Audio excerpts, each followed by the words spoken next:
The idea of a Pacific Railroad was not thought of overnight.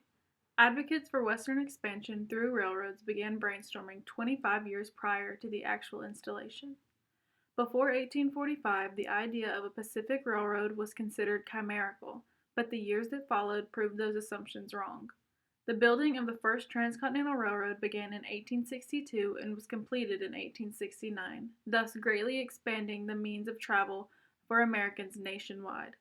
The railroads made the American West by creating jobs, making the settlement and growth of the West possible, converging rails at hub cities, and allowing for greater scientific research of the West.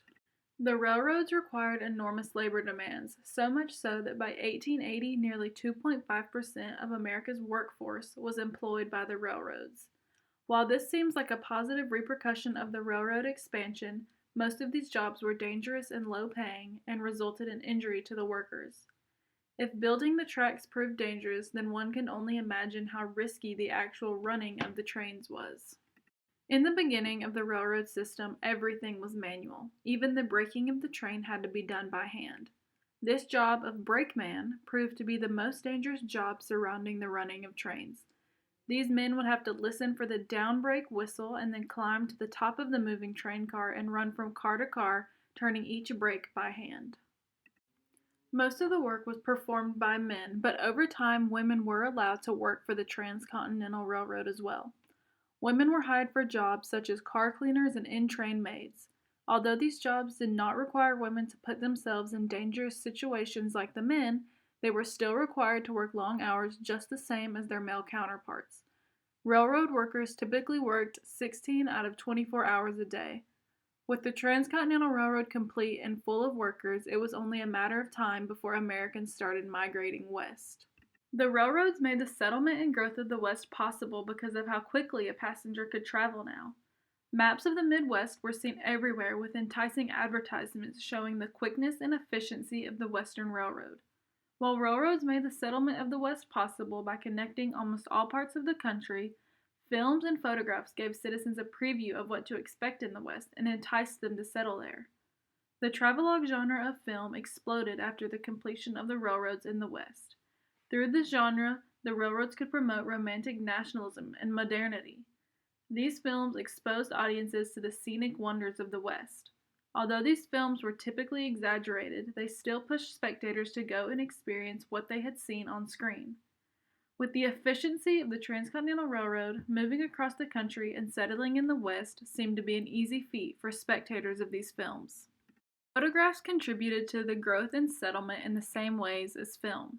Photographs of the West attracted viewers to experience the scenes for themselves, but perhaps the most popular photograph of this time was a picture that signified the completion of the Transcontinental Railroad.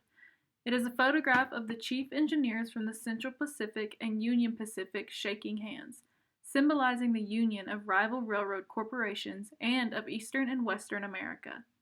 The railroads were booming because of the vast enticement to travel west, but now the railroad system had to figure out a way to manage these vast networks of freight and passenger lines.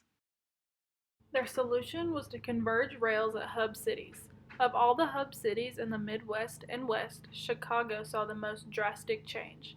Its population grew from 200 in 1833 to over 1 million in 1890. Chicago continued to grow and eventually became the hub between Western farming and ranching and Eastern markets.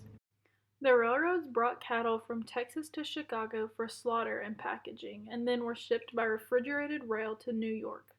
The decision to converge railroads at hub cities propelled America into a rapid transit economy that linked goods and people together in a new national network.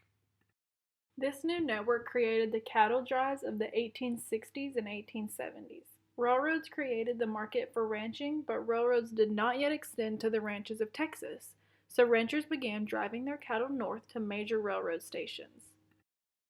While the cowboys who performed these cattle drives often got into conflicts with Native Americans because of their use of the Indian Territory to drive their cattle, these drives were necessary to supply and help grow the meatpacking industry. The cattle drives weren't around for too long because the railroads eventually expanded into the ranches of Texas, making the need for them obsolete.